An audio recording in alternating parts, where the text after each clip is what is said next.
Welcome back to the Big Fucking Feelings podcast, the show where we explore the unexpected connections between the things we eat and the things we experience. Today we're talking about two indulgent things, Danishes, those flaky little buttery pastries of perfection, and drama, or as my youngest daughter likes to call it, dramaticity. Whether you love it or hate it, drama has a way of sneaking into our lives. So stay tuned to hear more about why we have big fucking feelings about it. Well, on a scale of 1 to flipping tables, how dramatic do you get when things go like slightly inconvenient? You know, I actually think I get more dramatic about the slightly inconvenient things than I do about the big ones. Like I think I keep my shit together on the big things, you know? But like child gets hurt. Last night I cut my finger with a very sharp Japanese knife. Probably shouldn't have been using it after a martini. Nevertheless, and like I didn't panic. I don't panic about things like that. But if we're late, if we're gonna be late somewhere by 2 minutes, that's it. I'm done. Tables flipped. Oh yeah. Yep. No, I've actually never flipped a table. But I definitely, my anxiety just goes through the roof. And I get really hurt. Okay. Yeah. Is it the thought of somebody waiting for you that is anxiety inducing, or is it just the idea that you're not where you should be at the time that you should be there?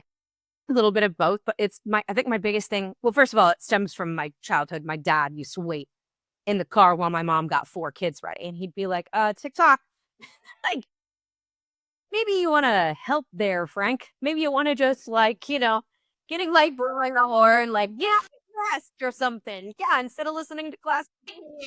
And actually, it's probably was like his 10 minutes of peace and quiet. He probably relished like turning the classical music on and having 10 minutes of just no children screaming. So I kind of don't hold it against him, but nevertheless, I was raised to feel that you don't be late anywhere. And for me, in a big way, it is about not wanting someone to feel like I don't value their time as much as I value my own. I just, for the same reason, I think it's super important to learn people's names. Like I know the names of the servers at the restaurants that I frequent, all of them, because it's really important to me to learn people's names. It helps them understand that that you see that and who they are and what they're doing is important. And it isn't just like a haphazard transaction of like, oh, you owe me something or I'm entitled to this from you. I hate that shit. And I'm really, really against being late because I just want people to understand that I appreciate their time. And I am chronically late because of not because of anything, no disrespect, but I can wake up at 4:30 in the morning and have somewhere to be at 10 and I'm still late.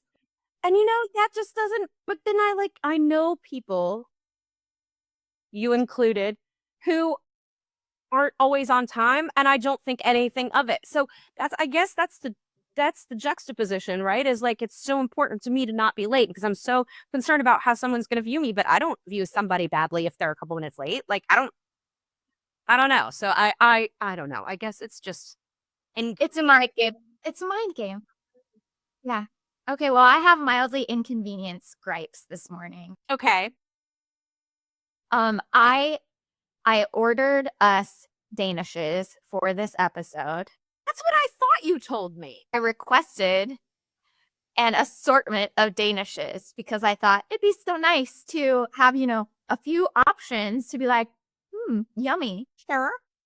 And I received at 10 a.m. delivery time 4 blueberry scones. Yeah, that's not the. And I said, that is not even close to a Danish. I don't want to ask where you ordered them from because I don't want to like. No, we're not ordering those. Yeah, we'll just talk about it. No, so this place, whose name shall not be mentioned, clearly did not understand the importance of a Danish in this episode. It didn't get the assignment right at all. Oh. And okay, it's a Saturday morning, you're busy, and I didn't specify. So fair enough. But when I ask for a Danish and you bring me a scone, a crusty, dry fucking scone. Girl Scout cookies here if you want. That's about equivalent, I think, to like what a scone in a Danish. Truly. And at that point, I was like, it's 10 o'clock in the morning, and we were set to do our other interview. And so I had no time to really like do anything meaningful. So I haul my ass to Kroger and I get this box of Kroger Danishes. So thank you, Kroger Bakery, for having Danishes on hand. And then to make your morning better, you got to my house to drop off said Danishes. And what happened, Ashley? My God, chaos ensued continually. It's following me today. Drama. It was drama. Apparently my dog wanted to add the drama part of Danishes and Dramaticity. She's so cute, so we can't be mad at her. Izzy, we love you. But she got out as I was handing the food to Michelle. And I'm like, there's a story. And then Izzy goes, boom. And she's like, oh my God, Izzy. Oh my God, she doesn't have a collar. Oh my God. She's like, I don't have shoes on. And I'm like, okay, so we're running to like get her. And of course, she thinks we're playing a game and chasing her. Of course. And so then we like eventually, I'm like crouched down and I'm like, Izzy, Izzy. And she came running to me and then I got her, but she's peeing all over me. God, I didn't even know that part. Ah, shit. I'm sorry. She's so nervous she peed. So I have to wash my sneakers later, but no big deal. She's safe, and that's really all that matters. I'm so sorry. Yeah, I saw like her ears were back and her tail was so. All I know is I'm like trying to dry my hair, which I, by the way, never do because we all know that I don't do jack shit with my hair. But like, with being on camera, I'm trying here. I'm wearing a bra. I have makeup on. Like, it's a whole thing.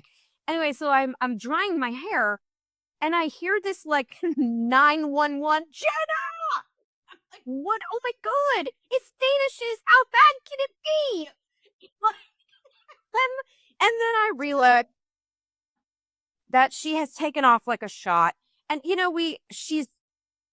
she doesn't love getting a collar on. She kind of goes and like hides in her crate when we try to put a collar on her. I'm not really sure what her hang up is about it. And so often she goes in and out of the house a couple of times without this collar on, but we have a fence, so it's fine. But taking off through the side door and then taking a tour of the neighborhood was not on the agenda this morning.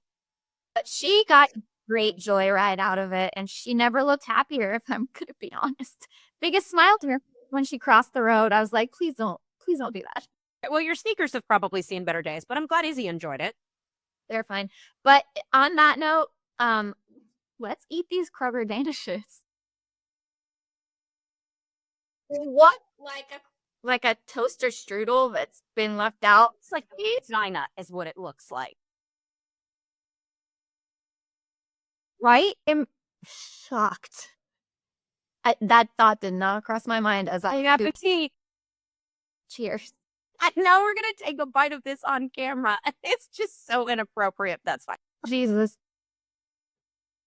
Okay. Well, it's fine. Mm-hmm. It's not what I intended, but nothing ever is.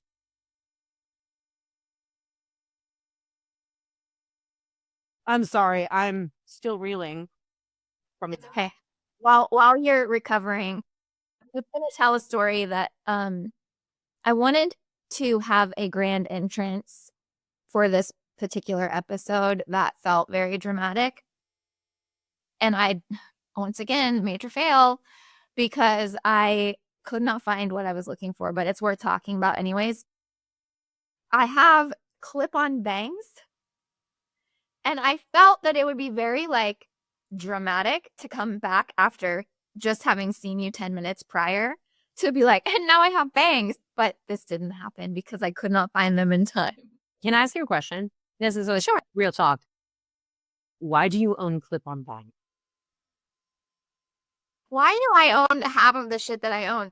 In case you ever need bangs in a pinch. Yeah, I mean, I'm thrilled about that part of it. Bang borrowing will surely happen at some point. But why do you have them? Well, you know, there's a couple of reasons. Well, there's more than one. This is exactly Reason one is that a few years ago, maybe like fifth grade, Charlotte, my daughter, I thought you were talking about you in fifth grade. Then you said a few years ago, and I was gonna be like, oh, that. I was walking in a few years, Okay, now. 100 years ago. So my daughter decided she wanted bangs, and I just thought, oh, we've never done bangs on you. I don't know if you're gonna like them. So we got these clip-on ones that matched her hair just so she could test it out, see what she liked, if she liked having something hanging in her face, and if she liked the overall vibe before we went and did the actual D, because growing your bangs out is not fun, as we know. No, that's totally fair. And so since I was already buying one pair, I was like, I might as well just get one that matches my hair color and see what happens. And they look freaking great, but I don't use them often enough, and I've since forgotten where I put them. So this is why. How do you get them in? Are they on like little clips and they just slide in, or It's like, have you ever seen those hair extensions or use those like the temporary hair extensions? does this hair look like I need temporary hair extensions? No, but sometimes sometimes people that are very dramatic use, even if you've got hair like this, they still use it to make it fuller. And I don't, because I've got a lot, but you can. And so the bangs are the same. They've got these tiny little clips that just kind of snap, and you put them where you want and just frame your face really nicely. Hey, well, when you find them, I must see this. This is something that I need to see. Kind of have to turn my entire house upside down, and me at 4 o'clock this morning wasn't working out. No, not worth it. But when you happen upon them, Yes. by all means, shock me then. I'm here. Yeah, for sure. For sure. Going back to Danishes for a second, because I don't actually know how we got in this. This is what happens every episode. I don't know how we got on this tangent about bangs, but nevertheless, the Danishes, when I was doing my going down the research rabbit hole here, I found this interesting fact that will rock your breakfast world. And that is that Danish is, who knew, are not actually Danish. Stop it. I swear, I was like, I'm sorry, what? Why did they tell them that then? Right, This is ridiculous. plot twist. Yeah, much like how we call French fries, French, even though they likely originated in Belgium. The Danish is actually, it's an Austrian creation. Yeah. And the rumor is that, and I don't know how much of a rumor it is. I found it on the internet. God only knows. But apparently back in the 1850s, these Danish or these bakers in Denmark, they went on strike. So, clearly a lot of dramaticity happening there. Yeah. And the bakery owners had to bring in foreigners to like keep the industry alive, the baking industry alive. And so these Austrian bakers came in and they introduced this new, laminated dough technique. And then everybody loved it and said, hell yeah, that's sticking around. And then it turned into this pastry that we know and love, this one being from Kroger. Looking like a item. No, it's not bad. It's not half bad for a cold, sitting for probably a couple of days Danish. Like, it's not terrible. So whatever they did is fine. It's probably pumped with all kinds of things that we wouldn't actually put if we were making from scratch. Oh, you're making it sound even better now. Don't take any more bites is basically what I'm trying to say. I washed the first bite down with a lot of coffee, and I'm feeling good about that. Yeah, I can't even look at this right now. It's disgusting to me. It's a reminder of my incredible failure on this beautiful day. I think it's a fail because we got to show it on camera and talk about how it looks like a vagina. And then today. Yeah, and and then eat it. Similarly, hi Bogart. Welcome to the podcast, buddy. Is he humping the pillow? No, he's getting himself situated. It was going to town back there. No, it looks raunchy, but he's actually just like nesting so that he can make the spot warm and then find his appropriate seat. Dude, like, just figure it out, buddy. This is super distracting for me. Oh, wow. It's gonna go on for a few minutes, but I swear he's not humping the pillow. Please, if you're listening, you should tune in for the sight to behold behind Jenna's shoulder right now. Yeah, it was like a Boston Terrier butt, just like front and center. There we go. Oh, there it is. Oh, now he's relaxed. Here we are. Okay, back to your regularly scheduled programming.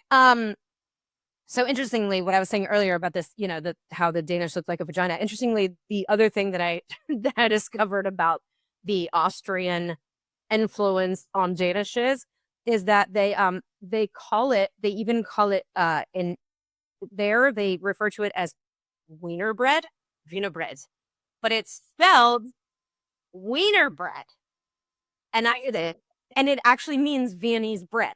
But I just think it's super interesting that it's spelled wiener bread. Yeah. It's always penises and vajayjays with us. I know. Like the episode where we drank chicken cock bourbon. Like, well, I don't know why these things happen. They just, We're really, I mean, I hate this word, but we kind of have become a little unhinged. It could be worse. We could be bespoke. I hate that word. Hate that word. It drives me mad. It's Why? overused, and it's just taken on a life of its own, and I can't with it. I cannot. And when I'm editing articles and I see that word in it, I'm like, you're coming out. Give me the ick so bad. Like somebody on a date, we use that word. No, we won't be going out again. No thanks. What if they tell you that your Danish looks like a vajayjay? Will you go out then for a second time, or is that Doesn't look like my vajayjay? Oh God! All right, let's talk about drama. Let's move on from the Danishes. It's getting, as you said, unhinged. Do you think that being dramatic is a flaw or a flair or part of like your foundational personality trait? I think it's all of those things. I mean, personally, without some sense of drama, I couldn't have had the career that I've had. The fact that as a child I had a flair for the dramatic is really what showed everyone that I was a creative being and that this career was what I was meant to do. I mean, so I love drama when it pertains to storytelling and creative avenues, right? But when it pertains to drama for the sake of causing trouble, drama for the sake of making someone feel crappy, that sort of thing, obviously I'm like, keep your drama, get it away from me. I'm kind of very much just like, that Taylor Swift song lyric that's I swear I don't love the drama, it loves me. It's kind of what I think about. Like, I don't want people's drama. And yet I love being expressive and I love dramatically telling stories. It's fun, There's positive drama and there's negative drama. Mm-hmm.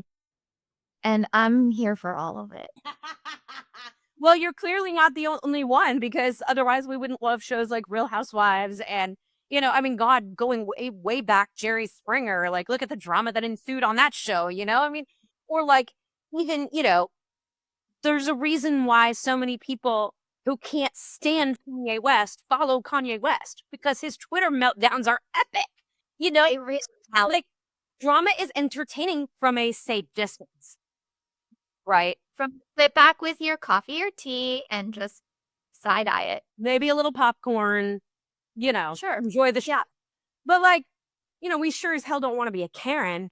But if we see one, can we avert our eyes from the train wreck? No. And likely, someone's pulling out their video camera to make sure they can post about it, because it's really entertaining for everyone. But at the same time, a lot of those things are also super hurtful for the person on the receiving end of them. So I don't know. I go back and forth. Certain drama, I love, and then certain drama, I'm just like, I don't want to touch it with a 10-foot pole.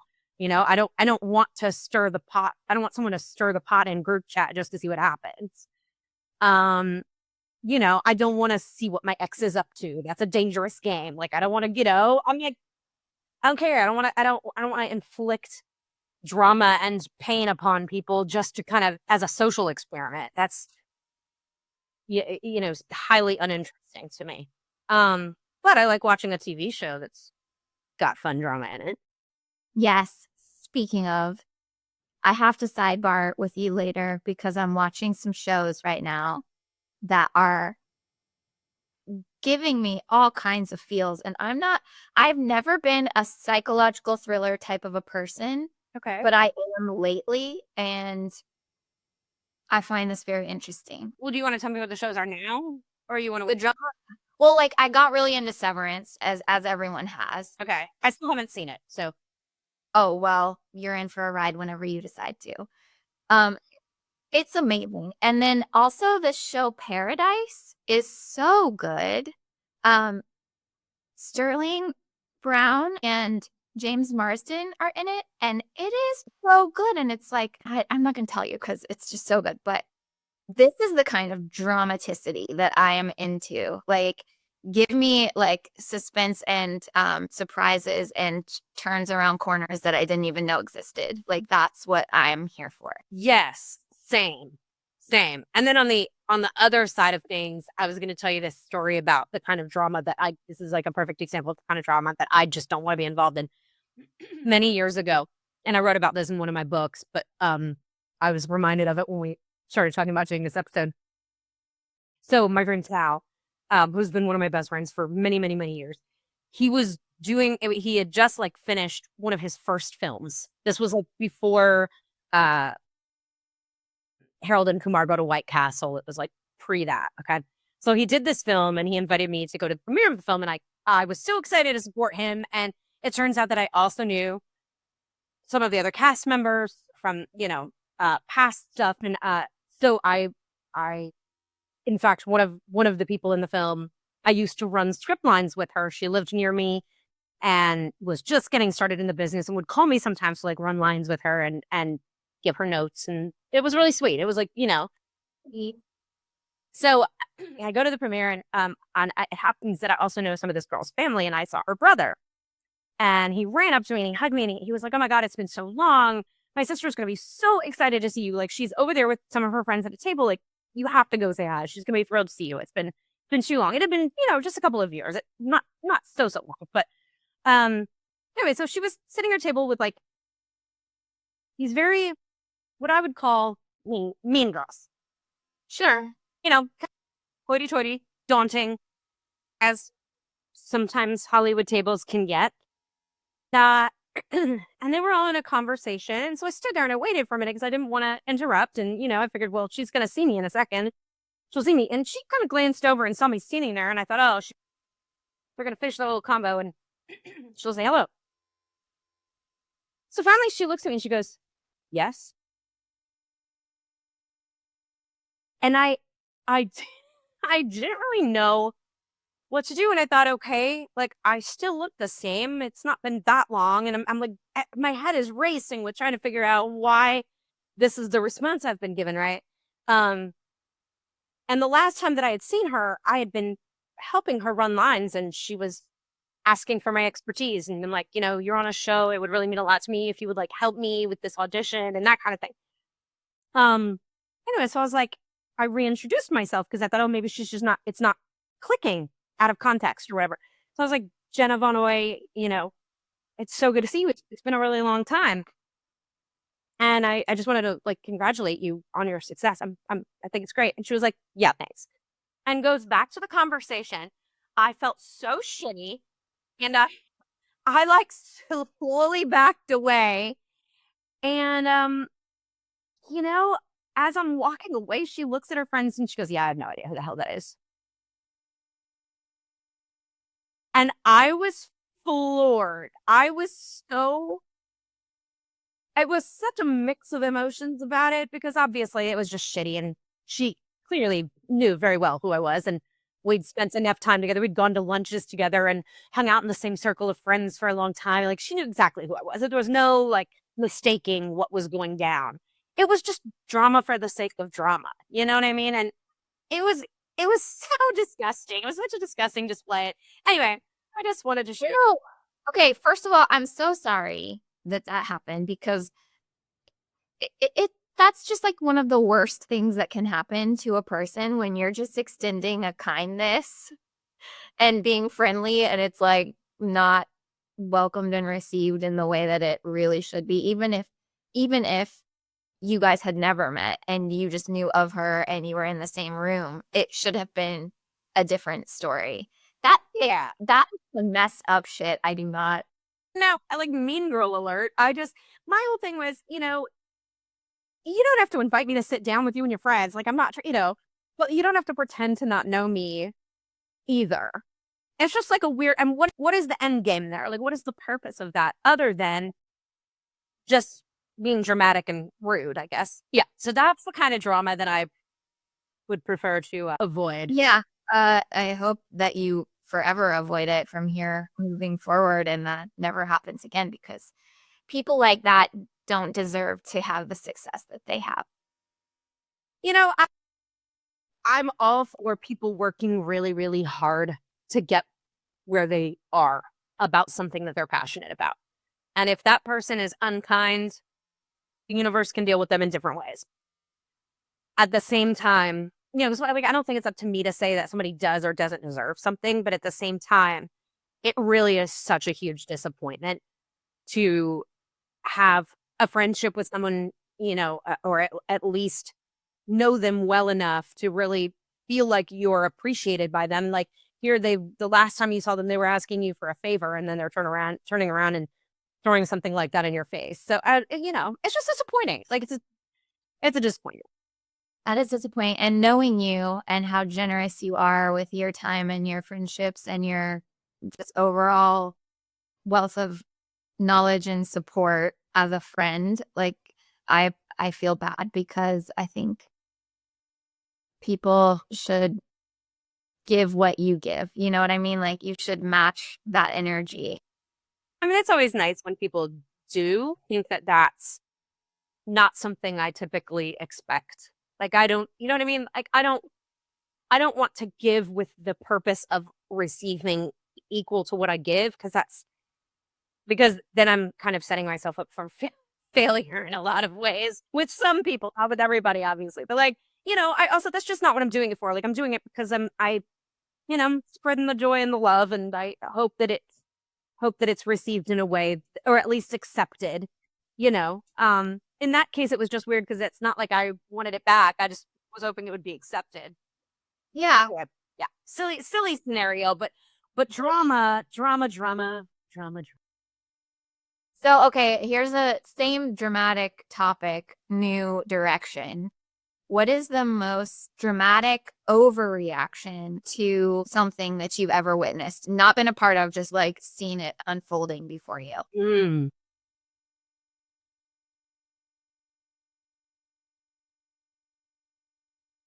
Dumped you. Yeah, kind of. I mean, I have a 10-year-old, so I witness a lot of drama on a daily basis. And again, she's the one that came up with the word dramaticity, which I'm obsessed with. I think it's fabulous, and it says everything it needs to say. Yeah, I don't know. Do you have a story? Yeah, I do.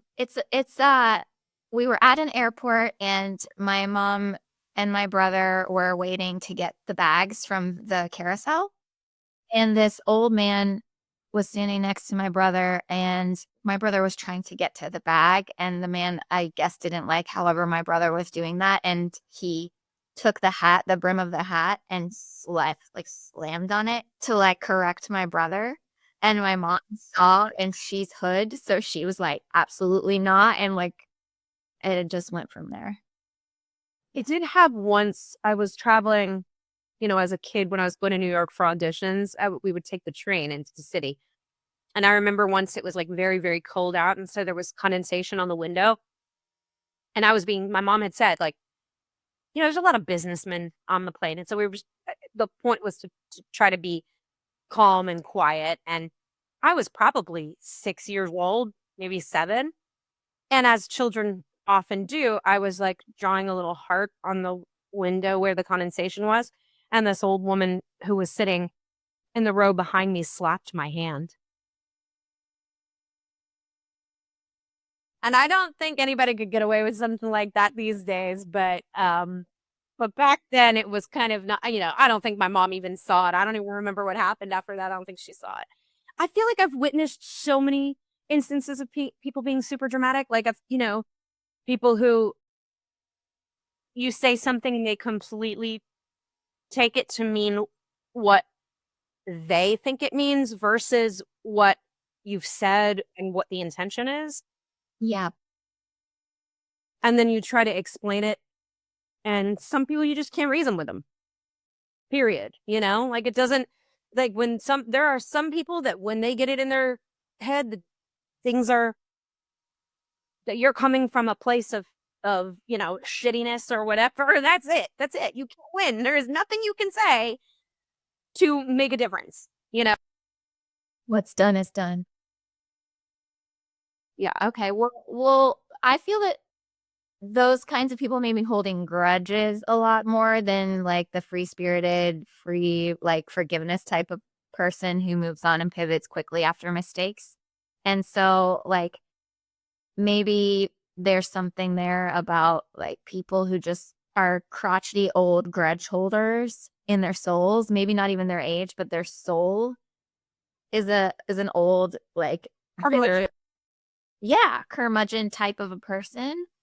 And those are the people that I feel like I've been put on the planet to interact with. It's like, you good? How's your day going? Like, they hate me, but I love doing it. I love that. It's the kill 'em with kindness thing. Yes. Yes. Now, you have more patience than I do. I make a snarky comment and I move on. Oh, we love your snark. I mean, it's essentially how I deal with everything, Yeah, you have to. Any final parting words about dramaticity that we haven't covered? No, but I mean, should we do a little toast to a drama-free pastry-filled life? You're gonna make me take another bite of this? I'm not. No, we're just gonna look at it. That's all. Okay. Yeah, cheers. Help me. Yeah, and now I'll drink my coffee instead. It's cold again.